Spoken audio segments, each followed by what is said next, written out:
Hello and welcome to Global Eye. I'm Parikshit Luthra. New Delhi and Beijing have pressed their reset button, marking a new dawn in their diplomatic ties, which reached a historic low post the Galwan clashes 5 years ago.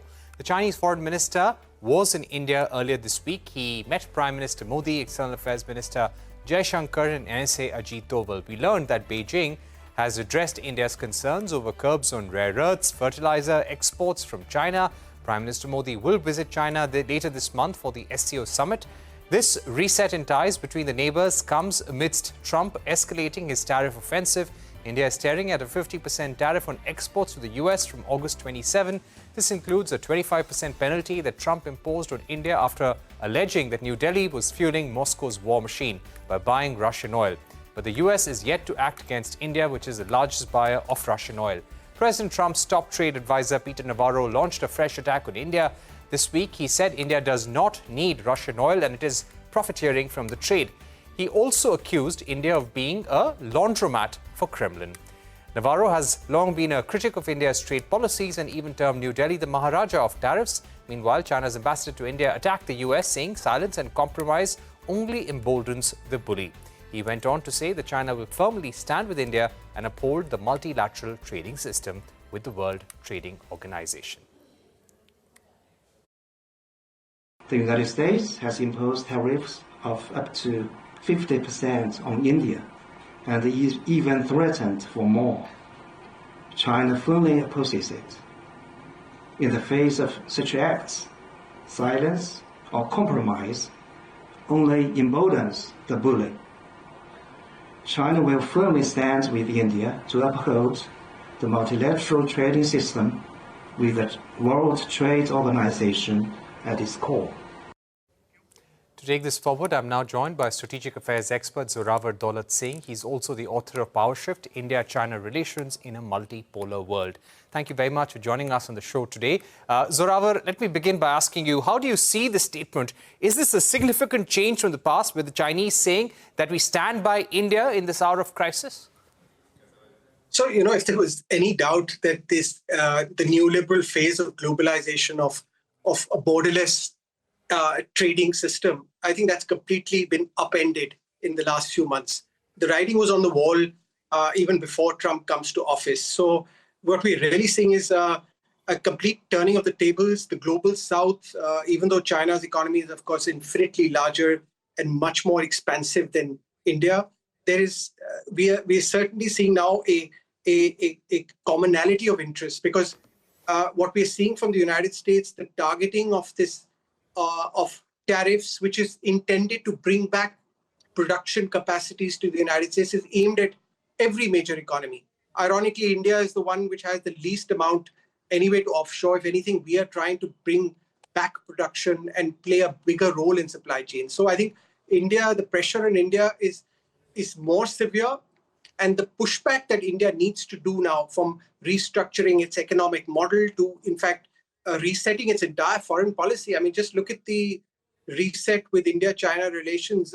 This would not have happened at the pace and the gusto that it has if it weren't for this major shock to India's geoeconomic posture with the global economy.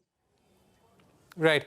But Zorawar, many would say that this reset in ties between India and China, that really began in October last year on the sidelines of the Kazan summit, when Prime Minister Modi and President Trump reached the Kazan consensus. Would you say that what we are seeing in terms of the warmth in ties, is this more a long-term shift, or is it a current adjustment to the geopolitical times? So there are two facets to this, Parikshit. After the Ladakh crisis, both sides had anyway spent several years calming down what could have been even a bigger escalation, a breakout of all-out war in the Himalayas. So they had contained that. They had come to a level where you had this armed coexistence and a stalemate on the Himalayan frontiers. But where they had sort of stumbled was how to re-normalize the relationship, given that the border cannot go back to what it used to be. The military situation has changed. So I think what happened was last year, both sides engaged. Why did Kazan happen? Because there was an anticipation that there are changes in geopolitics. The Ukraine war, of course, was the big one in the last few years. I think both sides were expecting the United States to now re-engage and reset its terms of engagement with the rest of the world. India's perspective, it was finding that its bargaining terms across the board would have deteriorated. So I think the decision was taken, but it was sort of kept warm. And now we're seeing the file has sort of been picked up and the reset has happened. So all the basic consensus and the points were already in place. I think what now we are seeing is any kind of sort of hardline resistance from both establishments was kind of set aside, because now you have hard material realities to take care of. You've got your own economic interdependence with China, which you want to rebalance and expand. You need to now diversify your export markets, frankly, which are in jeopardy with the uncompetitiveness that could come in certain commodities that you're exporting to the United States. So there is a clear commonality. Now, whether you want to call it a long term, but certainly for the period of the Trump administration, which is frankly several years to go, right? You are going to see these two Himalayan giants come to an understanding where they will manage their friction and differences and collaborate now on the economy and even in the multilateral sphere, particularly in BRICS. Right. Let me just go back to some of the statements that were made by both sides. They spoke about having a special working group to come to an early harvest agreement on delimitation of the boundary. Now, when it comes to an early harvest, what exactly is this special working group, new working group, going to do? Number two, when you speak about early harvest delimitation on the boundary, what are some of the areas that they will focus on? So, very briefly, the border dispute, of course, goes back a long, long way. And the origins of the solution that were proposed a lot of times by the Chinese side was, let's solve this all in one go. You hold what you hold, we hold what we hold, and we're going to do this entire grand settlement. That kind of never really could take on in the Indian political scene. I'm talking in the 60s, the 70s, the 80s. So this early harvest concept was really developed to say that what are the low-hanging fruits on what is a very large frontier, from the western sector, the middle sector, to the entire eastern sector, that are there parts that we can solve? So it was typically understood that the middle sector and the parts of Sikkim, which was considered to have been a settled matter during British India, these were areas that you could solve, and it would lead to a confidence-building sort of impulse to now deal with the harder issues. So let's see how that plays out.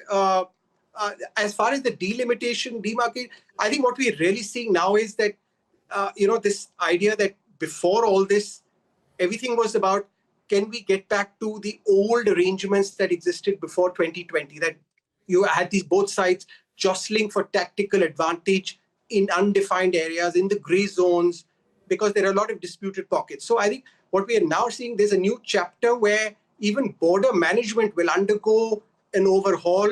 Many of the norms that have already been established in the last 3-4 years by both militaries, because you can't go back to what the situation was, because the confidence building measures that were established in the 90s became outdated.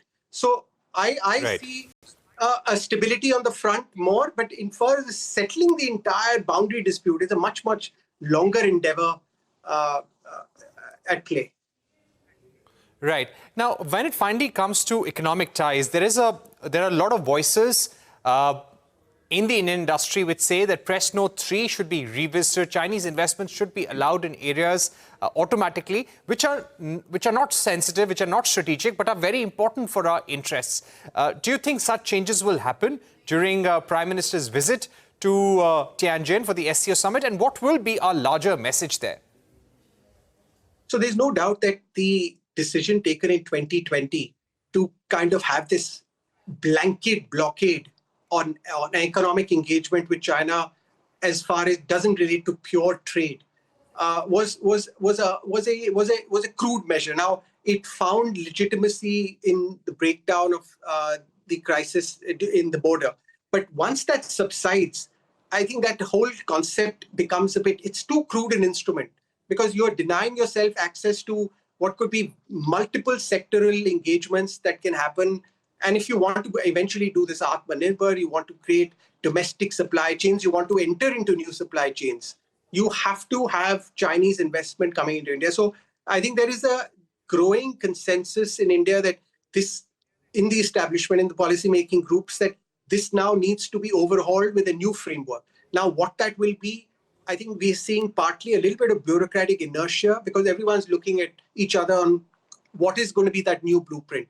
But as far as the political leadership is concerned, the shock from the West, particularly the United States, is going to compel India to find and recraft a new geoeconomic outreach to the entire Pacific and East Asia and Southeast Asia. And mainland China, of course, commands those supply chains. So if you want to bring access production here, that Presto 3 will, of course, have to be replaced with a far more sophisticated engagement policy. All right. Thank you very much for joining us, Zorawar, on the program, giving us your view on the India-China disengagement at the border and what lies ahead when Prime Minister Modi visits China for the Tianjin SCO Summit.